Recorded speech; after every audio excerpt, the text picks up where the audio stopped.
Okay, let's continue our discussion from the previous lecture. According to our plan, in this part 2, we are going to see how to convert the subnet mask to binary, calculate the number of hosts per subnet, and determine the wildcard mask. So let's get to work and study the code. The first thing I did here is I created an empty list. This is where each octet of the subnet mask entered by the user will be stored as an element in binary format. The next thing to do is split the subnet mask using the dot as a separator between the octets. As you know, the split method returns a list where each element is an octet of the subnet mask, this time in decimal format. So let's use this print statement right here to see this list, and let's save it and run the application.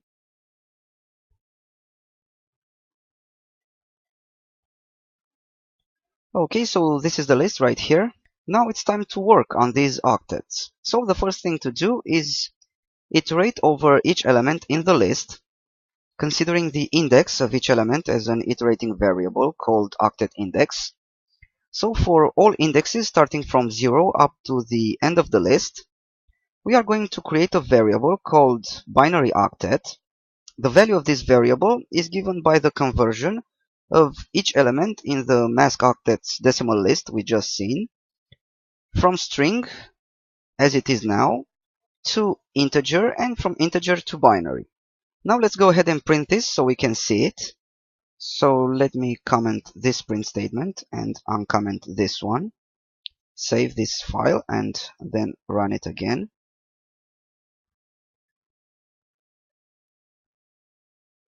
Okay, so these are the octets of the subnet mask in binary. This is the way Python displays binary values, by prepending them with 0 and b. Now you understand why I added the split method right here. I wanted to get rid of 0 and b from my results. So now let's see the final binary values by uncommenting this print statement right here and commenting the previous one. Let's save the application and let's run it. This time we got just the binary values we need. Okay, now notice that we got 8 bits for the first 3 octets, but only a single bit for the last octet. That's not what we want. We want 8 bits in every octet in order to join them into a 32-bit binary mask.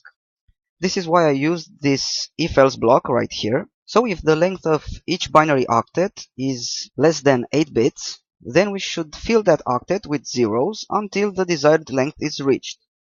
For this, Python gives us the zfill method, which takes the final length you want as an argument, in our case 8, and then fills your sequence with zeros up to this length.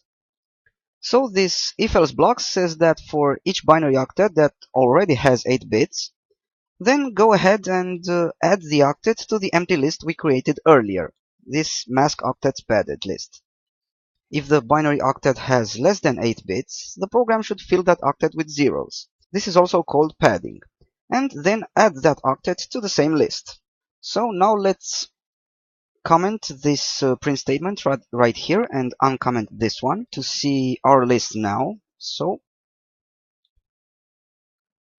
let me run the application.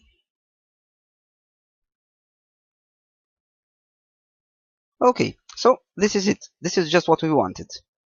Finally, let's join the elements of this list into a single string, having no separator, so nothing in between the double quotes, when using the join function, as you can see right here in the code. So after joining the octets, let's see the entire subnet mask in binary. So let's uncomment this print statement here and run the application. Sorry.